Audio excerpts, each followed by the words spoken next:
Hey guys, Chase Tech here. Today we're going to be taking a look at T-Mobile's 5G standalone to see if it actually makes a difference and if it's something you'd actually notice.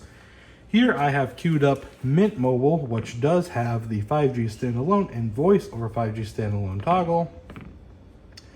And we're going to hit go here. I am in my garage with the garage door open, currently on 3 bars of 5G, and this is the standalone test. So let's see what we're getting here. 33 millisecond ping. 634 down. Pretty respectable for in here, actually. And about 11.9 on the up. We'll run one more just to kind of, so we get an idea where we're sitting here. Try to get that centered again.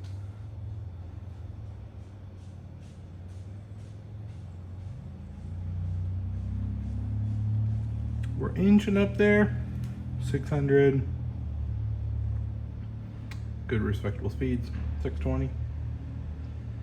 I should mention I am comparing this to US Mobile Lightspeed, which does not have access to 5G standalone at all. So even if the toggle for some reason on iPhone wouldn't work, it's disabled because it's not supported on iPhone at all. And these also are on the same QCI value. They're both on QCI 7.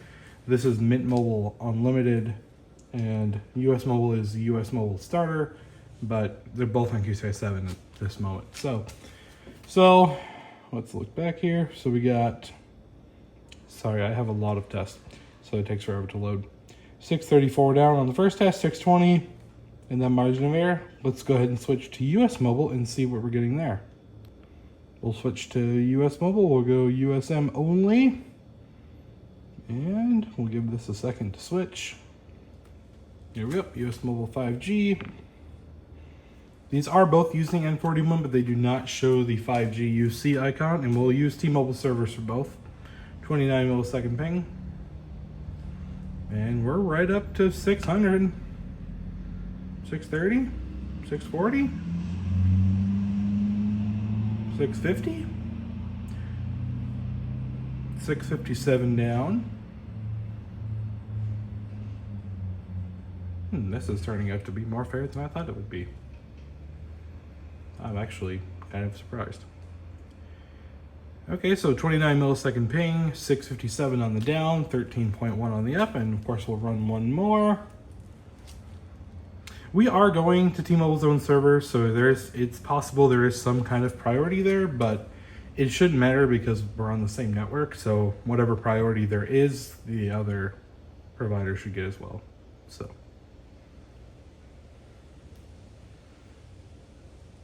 Hey, a little slower on the second test, 604 down. Upload has dropped for whatever reason. We also have horrible loaded pings on the upload for just a second there. Oof. All right, 29 millisecond ping again, 604 on the down, 2.21 on the up. But if you look at that loaded upload ping, that 1070 right there, that is really high and not very good. So that's curious to see why the upload would drop, although it was okay for the first test. This will take forever to load again. So 634 down, 620 down on Mint Mobile, which has the 5G SA access. And before I was filming this, I did confirm it was actually connected to 5G SA using the iPhone's field test menu. And then on US Mobile, we got 657 down and 13.1 up on the first test, and the second test was 604 down and 2.21 up. That's interesting. They're both right in line. I figured the SA would be faster. Maybe it looks like the upload is better on SA. I'm not sure what happened on that second test. So actually, why don't we run one more? Maybe something happened there. 29 millisecond ping, it's really consistent there. My tower is limited to a 1 gig backhaul for the cellular nerds out there.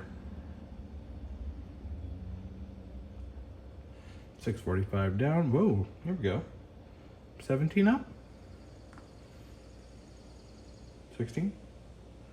Okay, our third test, 645 down, 16.9 up. Looks like the pings are back in order. Maybe that second test is just a fluke. But anyway, why don't I change to T-Mobile postpaid, and then we'll see how we do there. I figured I would throw this in as an added bonus. This is the U.S. mobile carrier page. As you can see, the 5G standalone and voice over 5G standalone toggles are not here. All right, and after a little troubleshooting on my end, we are now connected to T-Mobile postpaid. As you can see, T-Mobile 5G UC. It's a little hard to see, but it's there. Go. Going to that same T-Mobile server, 31 milliseconds ping, and we're off. This does have SA access, but it's a higher QCI, but looks like it doesn't even matter. Wow, horrible upload. Okay, anyway. So for T-Mobile postpaid, it looks like 520 on the down, 1.36 on the up, and a 31 millisecond ping. So that leaves me to the conclusion from my own testing that I have done that 5G SA does not seem to make a noticeable difference in my specific area. I have seen instances where 5G SA is way faster than NSA, but for whatever reason, on iPhone, it must not make a huge difference, as actually the loser of this test is the postpaid account, which is a little disappointing. But that's the results we had. That's what we're going to go with. Anyway, thank you guys for watching. Comment, like, subscribe, and I'll see you in the next one. Peace out.